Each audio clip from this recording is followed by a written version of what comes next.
Hello मेरे भाई, कैसे हैं? बढ़िया, शानदार। उम्मीद करते हैं बढ़िया होंगे। इसमें हम आज आपको बताएंगे वैश्वीकरण क्या है और आखिर ये क्यों जरूरत पड़ी। तो आइए जानते हैं कि वैश्वीकरण क्या है। तो यहाँ पे कह रहा है विभिन्न देशों के बीच परस्पर संबंध और तीव्र एकीकरण की प्रक्रिया ही वैश्वीकरण है।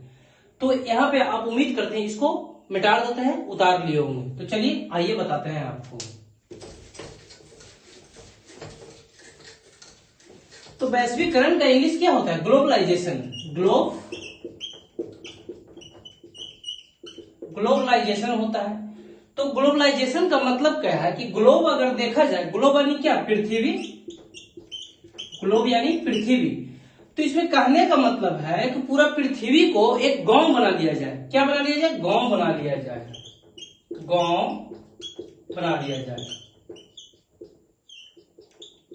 अब इसमें आप समझ रहे होंगे कि भाई साहब यह पृथ्वी गांव कैसे बन सकता है यार। तो आइए बताते हैं हम आपको।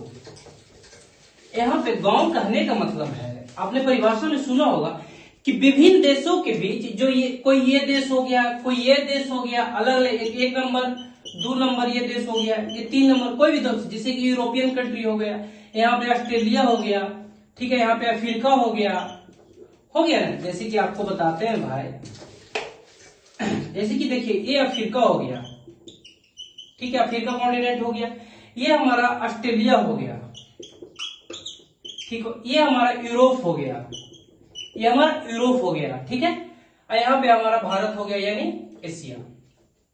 तो आपको बताते हैं विभिन्न देशों का एकीकरण, मतलब ये जो देश है आपस में ये सब मिल जाए, इनको ही वैश्वीकरण कहते हैं। समझ पा रहे? तो यहाँ पे कह रहा है कि पूरे देश को गांव का कहने का मतलब यहाँ पे है जो भौगोलिक शब्द है। यहाँ पे ऐसा नहीं है कि गांव कहने का मतलब ये सिर्फ भौगोलिक और सांस्कृतिक शब्द दोनों जुड़ रहे हैं भाई यहाँ पे। अब वो कैसे भौगोलिक शब्द? जैसे कि आप शहर में जाते होंगे, चलो मान लिया कोई शहर का आप नाम लेते हैं, चलो दिल्ली, कोई शहर का नाम लिए दिल्ली। अगर कोई व्यक्ति दिल्ली जाता है तो ऊपर वाले फ्लैट में कौन रह रहा है पता भी नहीं चलता है भाई।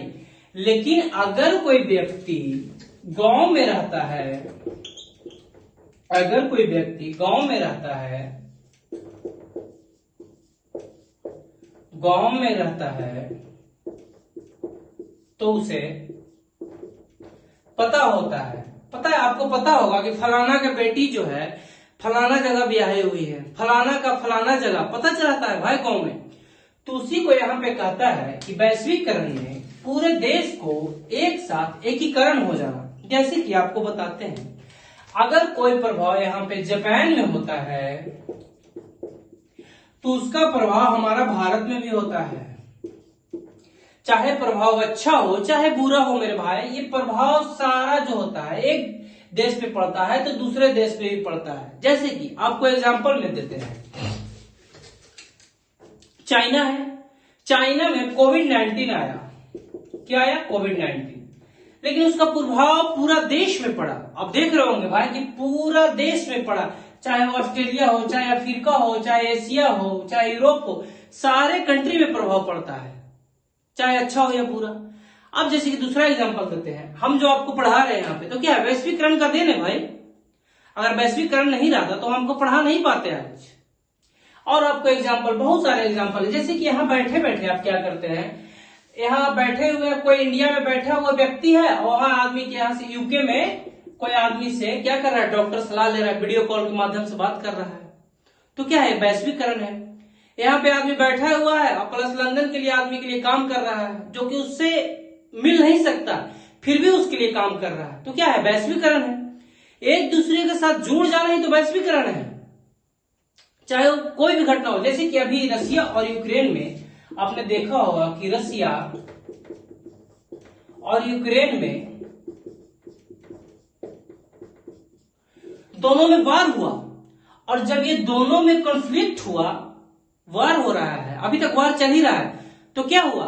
जो खाद्यान्न था, जो खाद्य था, उसका बुरा असर किस पे? अफ्रीका कॉन्टिनेंट पे दिखा, महाद्वीप पे, क्योंकि वो गरीब देश है। तो कहां हो रहा है लड़ाई? रसिया यूक्रेन में हो रहा है, दोनों कंट्री में, लेकिन उसका प्रभाव कहां पड़ रहा है? अफ्रीका में पड़ रहा है।